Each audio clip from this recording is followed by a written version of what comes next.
Friends and आज हम पढ़ने वाले हैं सेंटेंस। तो सेंटेंस क्या है कि मोस्टली मनुष्य जो होता है अपने विचारों को,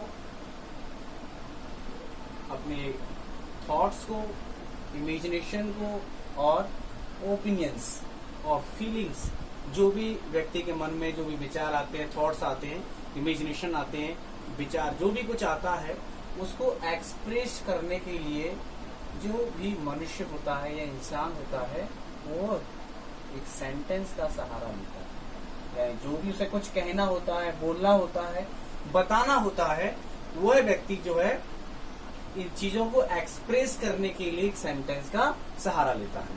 और जो सेंटेंस होता है वो अ ग्रुप ऑफ वर्ड्स होता है जिसमें हम अपने जो भी इंसान जो होता है अपनी बातों को, विचारों को, जो भी थॉट्स होते हैं उनको वो एक ग्रुप ऑफ वर्ड्स के माध्यम से वो उनको एक्सप्रेस करता है। ठीक है, जब ग्रुप ऑफ वर्ड्स जब हम लिखते हैं तो ग्रुप ऑफ वर्ड्स लिखने से पहले हमें ये ध्यान रखना होता है कि जो भी हम लिखने जा रहे हैं, ग्रुप ऑफ ऑर्डर्स जो हम बना रहे हैं या ग्रुप ऑफ वर्ड जो बना रहे हैं, वो पहली बात है कि वो डेफिनेट ऑर्डर में होना चाहिए। ठीक है, तो डेफिनेट ऑर्डर में लिखेंगे। डेफिनेट ऑर्डर होगा, जो ग्रुप ऑफ वर्ड्स आप लिख रहे हो उसका एक कंप्लीट सेंस होना चाहिए और कंप्लीट एंड मीनिंगफुल सेंस होना चाहिए। यानी जो भी व्यक्ति अपने विचारों को, इमेजिनेशन को, थॉट्स को, फीलिंग्स को, भावनाओं को जो व्यक्त करता है वो किसके माध्यम से व्यक्त करता है? एक सेंटेंस के माध्यम से व्यक्त करता है, एक सेंटेंस के जरिए व्यक्त करता है। और वह जो सेंटेंस होता है वो ग्रुप ऑफ वर्ड से मिलकर बना होता है। जब हम ग्रुप ऑफ वर्ड्स लिखते हैं तो इस चीज का ध्यान रखते हैं कि जो भी आप ग्रुप ऑफ वर्ड्स लिख रहे हो वो डेफिनेटली यानी डेफिनेट ऑर्डर में होना चाहिए, एक प्रॉपर ऑर्डर में होना चाहिए। जब इसको लिखें तो साथ ही साथ हमें ये भी ध्यान रखना चाहिए कि जो चीज आप ग्रुप ऑफ वर्ड्स लिख रहे हो उसका कंप्लीट एंड मीनिंगफुल सेंस जरूर होना चाहिए। चलिए, इसके बाद हम सोचते हैं कि ग्रुप ऑफ वर्ड्स जो हम लिखेंगे यानी जिससे हमारा सेंटेंस बनेगा तो एक्चुअली उसकी डेफिनेशन क्या होगी। चलिए देखते हैं।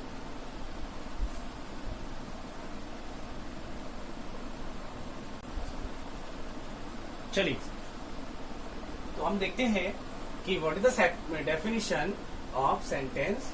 सेंटेंस का जो एक परिभाषा होता है वो कैसे बनता है। तो सेंटेंस की परिभाषा हम लिख सकते हैं कि a sentence is an arrangement, यानी एक व्यवस्थित होता है of a group of words. यानी एक सेंटेंस जो होता है वो अरेंजमेंट होता है किसका?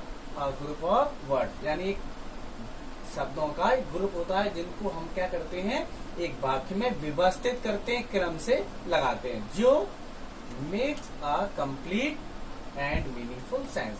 यानी जो क्या करता है वो पूर्ण अर्थ देता है। यानी जब भी हम एक ग्रुप ऑफ सेंटेंस बनाते हैं तो क्या करना चाहिए, वो हमेशा पूर्ण अर्थ देना चाहिए। तो फिर दोबारा से एक बार देखते हैं कि क्या बता रहा है। एक सेंटेंस की जो डेफिनेशन होती है वो क्या होता है कि a sentence is an arrangement of a group of words.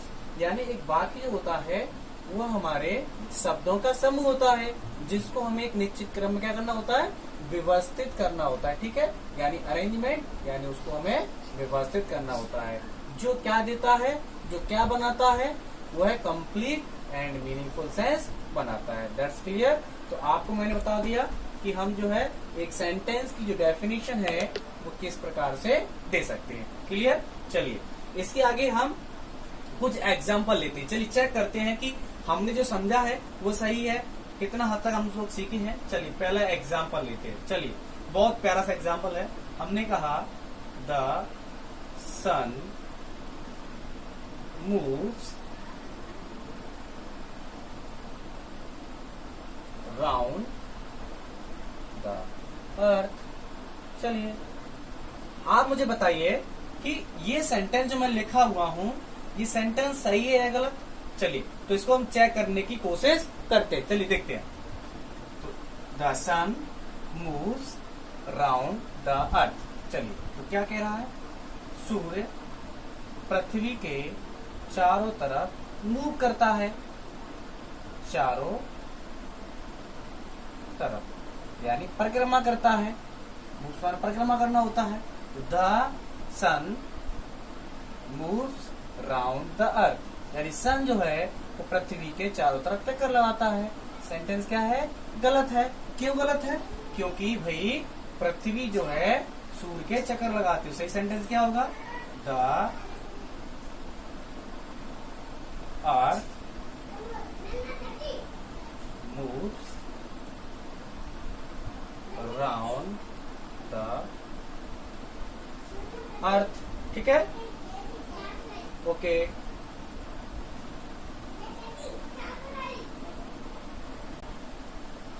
Okay, and next, second example. This is the first example and second example. 2 and 2 makes 5. 2 and 2 make 5. बताओ बच्चे लोग, कितने लोग बोलते हैं इसको सही सेंटेंस है ये? तो 2 and 2 makes 5, क्या वो sentence? Wrong, because 2 and 2 makes 5 नहीं होते, 5 नहीं होते। क्या हो जाएगा सही आंसर इसका? 2 and 2 makes 4। ओके, चलिए इसके आगे हम चेक करते हैं कि सेंटेंस का जो प्रॉपर अरेंजमेंट होता है, प्रॉपर जो ऑर्डर होता है वो क्या होता है। चलिए मैं इसको इरेज करता हूं।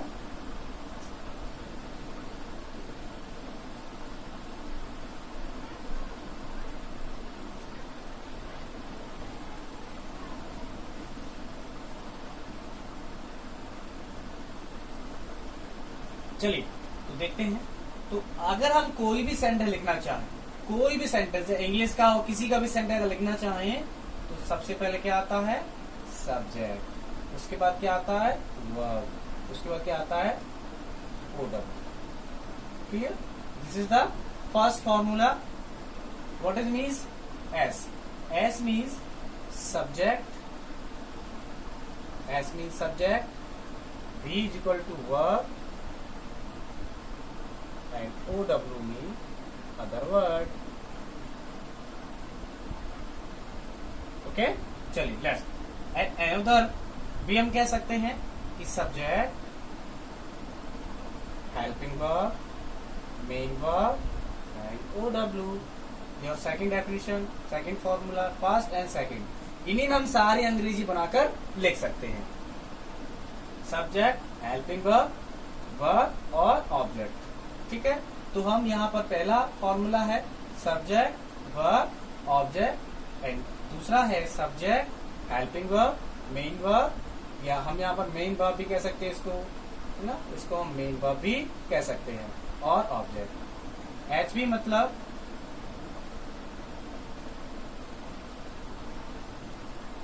Helping verb and M B is equal to main verb.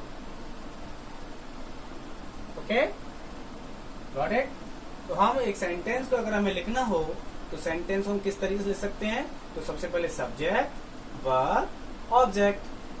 तो एस का मतलब होता है सब्जेक्ट, वर्ब का मतलब होता है वर्ब, वी का मतलब वर्ब, एंड OW मतलब होता है अदर वर्ब। तुम्हारा इसमें प्लेस, टाइम, ऑब्जेक्ट सब कुछ आ जाता है। ठीक है, चलिए आगे चेक करते हैं, आगे बढ़ते हैं। तो आगे हम देखते हैं कि एक जो सेंटेंस होता है, इन्हीं पर एक हमारा क्वेश्चन बनता है। क्या क्वेश्चन बनता है? सेंटेंस को रीअरेंज करने का। क्या करने का? रीअरेंज करने का। तो एक क्वेश्चन पुटअप होता है यहाँ से। क्वेश्चन क्या है कि हमको यहाँ से क्या करना होता है? रीअरेंज करना होता है। जो भी रीअरेंज करना होता है किसको? वर्ड्स को। Rearrange the words and make meaningful sentence by using given words.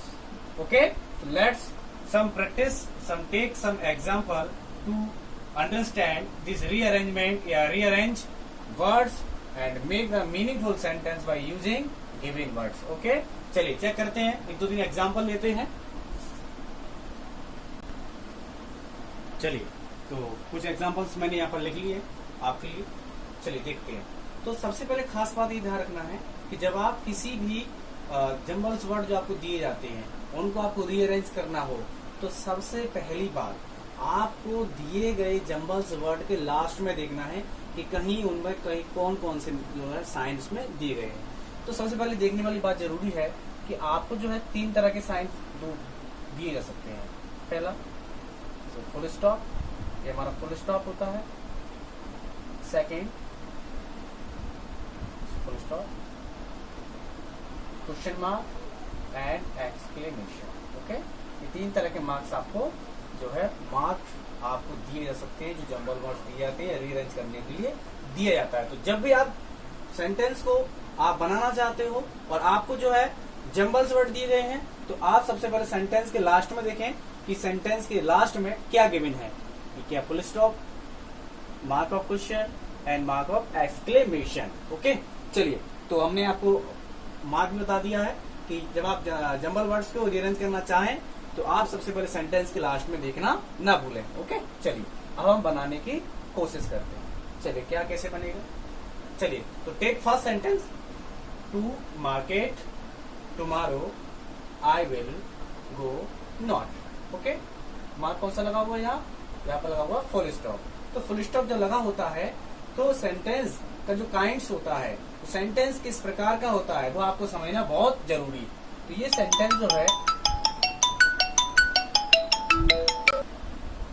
चलिए ओके, थोड़ा डिस्टर्ब हो गया था बेटा, फोन आया था. चलिए, तो सबसे पहले हम ये देख लिया कि हमारा जो to market tomorrow I will go not, इसके लिए क्या करना पड़ेगा. यहाँ हम पर क्या लगाएंगे, हम यहाँ पर जो सेंटेंस है तो कैसा है, असर्टिव सेंटेंस. कौन सा है, असर्टिव. ठीक है, ये हमारा यहाँ पर असर्टिव सेंटेंस है. और असर्टिव सेंटेंस होता है, उसका फॉर्मूला क्या होता है, तो हमने बताया था आपको, subject verb and proven. Okay, चलिए इस तरह से हम इसको बनाने की कोशिश करते हैं. चलिए, तो बनाते हैं. क्या बनेगा, तो सबसे पहले क्या लाएंगे, सब्जेक्ट. तो सब्जेक्ट क्या होता है बेटा, आई. तो हम इसका आंसर लिखेंगे, I will. I will, will के बाद क्या आएगा, नॉट गो टू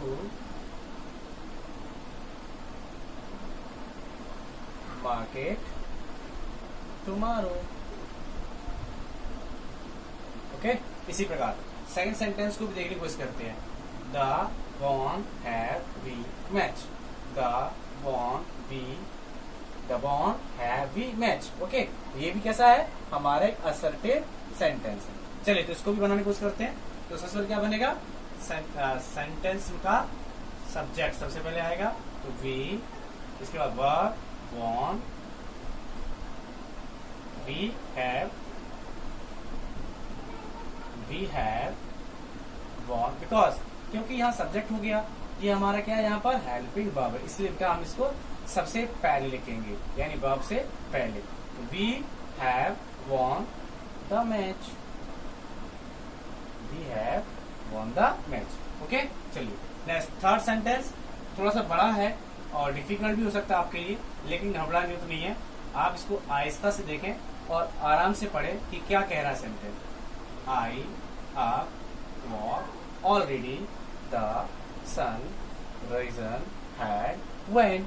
देखिए, ये जो है हमारा पास्ट परफेक्ट का सेंटेंस है, क्योंकि इसमें 2 कंजंक्शन लगा हुआ है. ये हमारा कंजंक्शन है, तो इस कंजंक्शन को हम सबसे पर लगाएंगे. तो आपको कंजंक्शन का याद होना चाहिए, कनेक्टर्स आपको याद होनी चाहिए कि कौन सा कनेक्टर कहाँ पर लगता है. तो सबसे पहले लगाएंगे when I woke up, comma, the sun had already risen, यानी मैं जागा, सूरज उससे पहले ही उग चुका था, यानी जब मैं जागा तब सूरज पहले से उग चुका था। चलिए fourth sentence, he that says Mohan is friend is, तो क्या बनेगा, आंसर से क्या हो जाएगा, he says that Mohan is friend. Okay, तो ये था आज की क्लास, और आज की क्लास में आपने सेंटेंस को रीड करना सीखा और साथ ही साथ में आपने सेंटेंस के बारे में जाना भी। कल की क्लास में हम लोग पढ़ेंगे सब्जेक्ट एंड प्रेडिकेट के बारे में। ठीक है, okay, that's all for today, come back tomorrow. Okay.